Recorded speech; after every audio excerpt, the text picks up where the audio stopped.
नमस्कार प्यारे बच्चों, कैसे हैं आप सब। आशा करता हूँ कि सब अच्छे होंगे। तो चलिए शुरू करते हैं। आज हम करने वाले हैं वर्कशीट नंबर 61। अगर आप यही वर्कशीट इंग्लिश में करना चाहते हैं तो वीडियो के डिस्क्रिप्शन में दिए गए लिंक पे आप जाकर इसको इंग्लिश में भी देख सकते हैं। ये वर्कशीट 14 सितंबर 2020 की है। यहाँ पर बच्चे अपना नाम लिखेंगे, यहाँ पर अपने अध्यापक का नाम लिखेंगे। तो चलिए शुरू करते हैं। शुरू में हम देखते हैं कि कुछ नोट के चित्र यहाँ पर बने हुए हैं।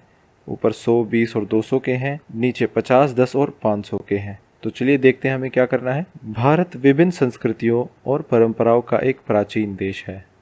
हम एक सुंदर विरासत के साथ धन्य हैं। हम पूरी तरह से उसी को संरक्षित करने के लिए जिम्मेदार हैं, ताकि हमारी आने वाली पीढ़ियों को गर्व और संरक्षण के महत्व की अनुभूति हो। अब यहाँ विरासत का मतलब बताया हुआ है पुरानी पीढ़ियों से एक उपहार। तो चलिए देखते हैं हमें क्या करना है।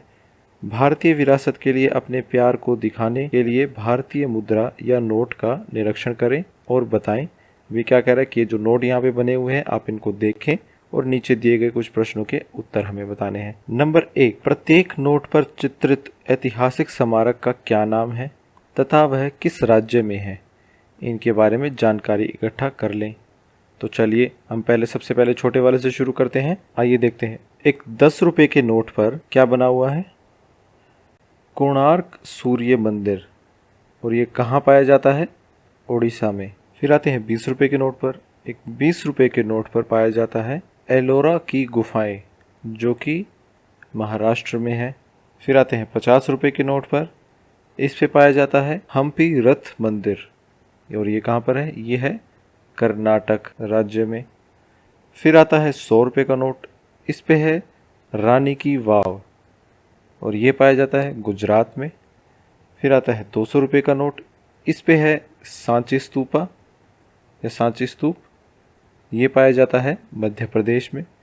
फिर आता है 500 रुपये का नोट, और इस पर बना हुआ है लाल किला, और वो पाया जाता है दिल्ली में।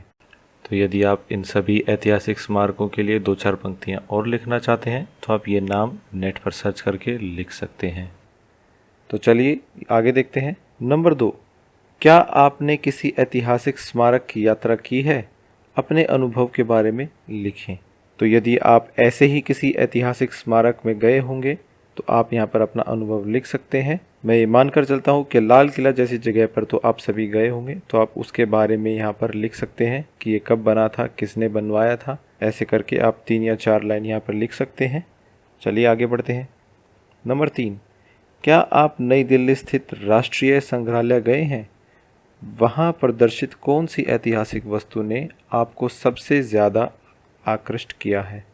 तो यदि आप राष्ट्रीय संग्रहालय गए हैं तो आप यहाँ पर अपने अनुभव के हिसाब से लिख सकते हैं कि आपने क्या क्या देखा और उसमें आपको सबसे अच्छा क्या लगा, और उसके बारे में आप यहाँ पर 2 या 4 पंक्तियाँ लिख सकते हैं। अगर आप नहीं गए हैं और फिर भी आप कुछ लिखना चाहते हैं तो मैं अभी आपको कुछ चित्र दिखा देता हूँ, आप उनके बारे में यहाँ पर लिख सकते हैं।